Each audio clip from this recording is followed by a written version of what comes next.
When Kahara, Dars, Enki, and Ragnarvolder entered the Dungeon of Fear and Hunger, they entered as individuals from different walks of life, but all had the same goal: locate Legarde.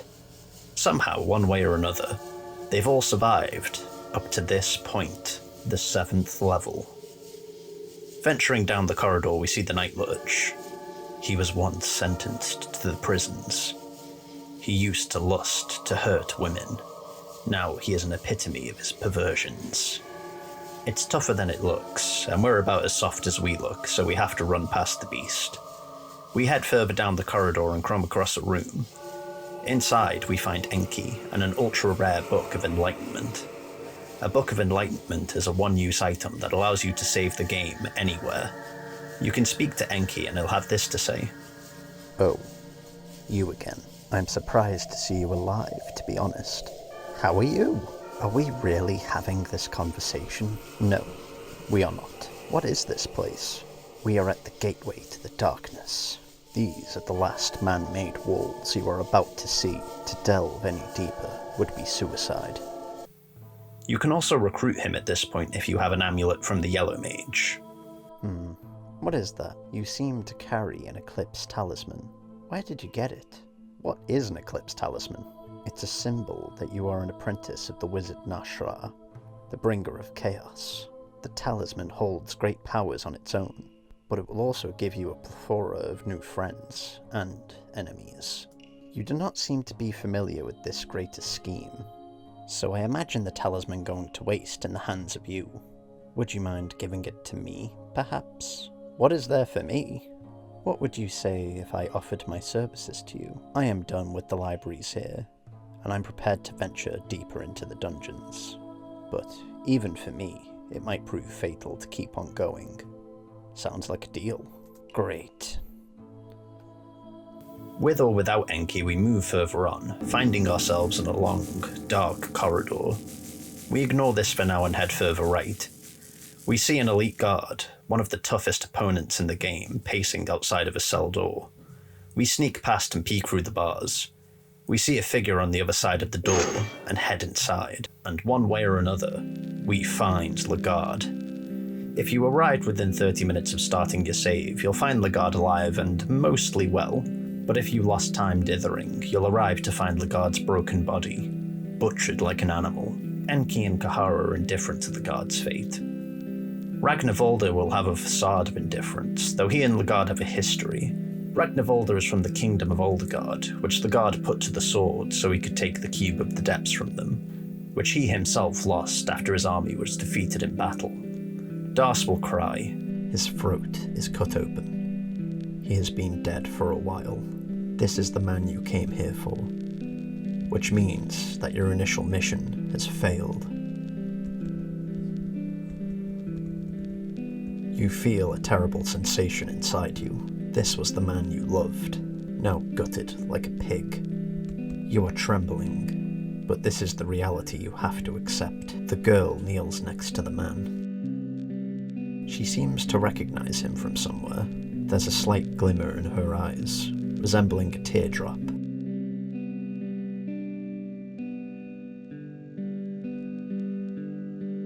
Your task in the dungeon is done. There is little to no reason in staying here any longer. She was Legarde's lieutenant.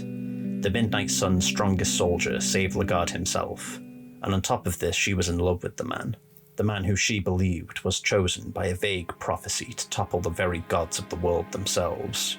Leaving the cell, if we happen to befriend Nostromo, we'll see him in the dark corridor, where he'll have this to say.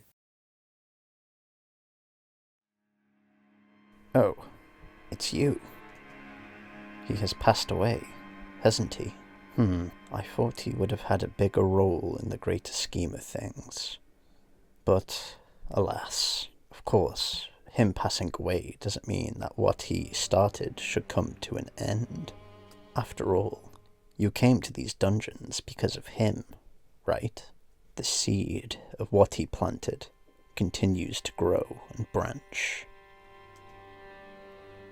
If you continue your descent to the darkness, you can understand what I'm talking about. Head down And just maybe his death won't be in vain. There's certainly an interesting bunch of people gathered here today. Well, that's my 2 cents anyway. Take from it what you will. Bye.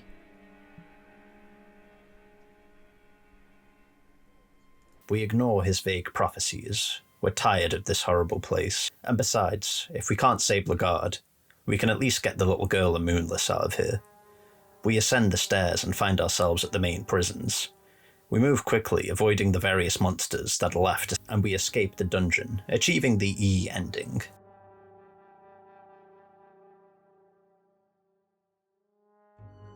You escape the dungeons of fear and hunger. Part of you still doesn't believe this to be the truth.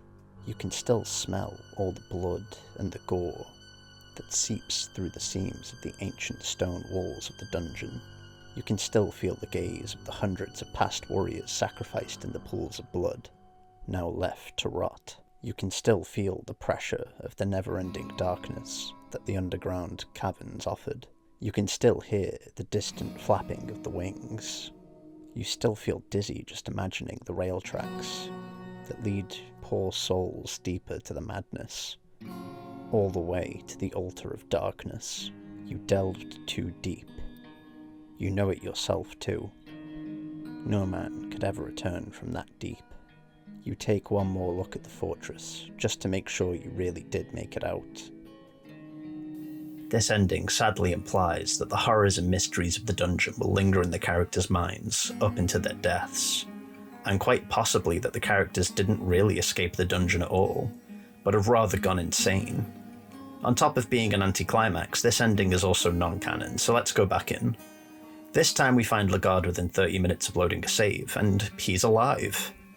Enki and Kahara will again be somewhat indifferent to his ultimate fate. Das, though, will be ecstatic, which will quickly turn to confusion, then sadness, when talking with Legarde yields this dialogue. This is the man you came here for. Your journey has finally led you to this meeting. He is still alive, just barely. You try waking him up. The man gets up. Now that you see him better, you realize his body has gone through an intense torture, with different scars and marks filling out his skinny torso.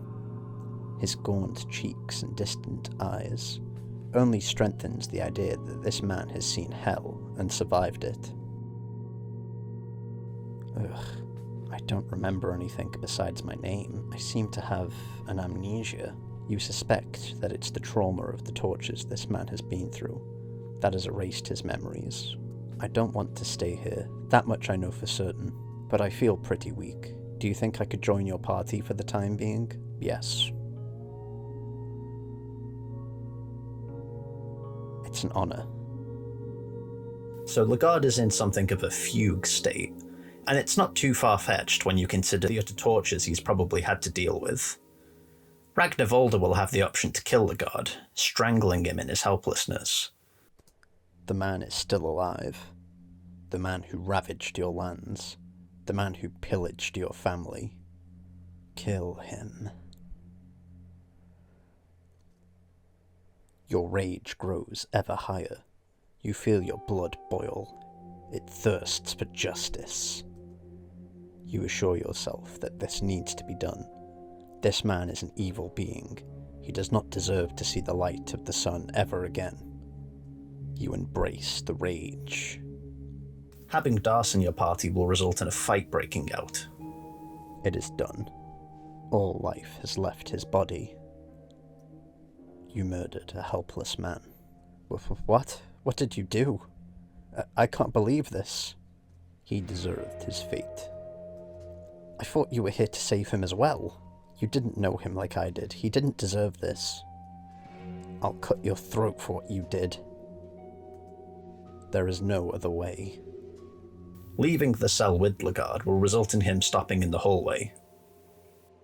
Legarde is looking at the darkness behind you. There's something in the darkness I came here for. We need to get out of here. Right. At this point, if you try and leave the dungeon with Legarde, you'll get to the edge of the mists, and he'll say this. So, you're about to leave? I'm afraid we must part ways here. I still have unfinished business in the darkness. I must leave this place. Farewell.